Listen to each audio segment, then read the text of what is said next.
Welcome to this video. In this brief video, we will look at the Pyoderma Gangrenosum. Let's dive in.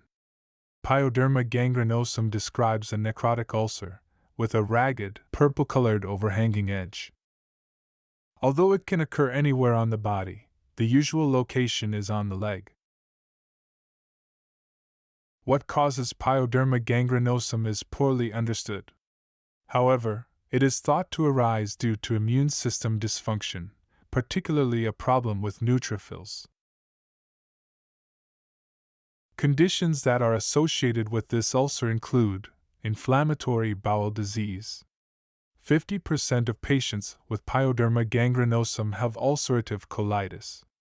Other conditions include autoimmune conditions, for example, rheumatoid arthritis and seronegative arthritides, lymphomas and leukemias, myeloma, myeloproliferative disorders, and chronic active hepatitis. So, how would you treat this condition? The mainstay of treatment is the treatment of the underlying cause. Local treatment measures include intralesional steroids and dressings of the ulcer. Systemic treatments, if needed, include oral steroids, dapsone, and tetracyclines. And that is it for this video. Thank you for watching.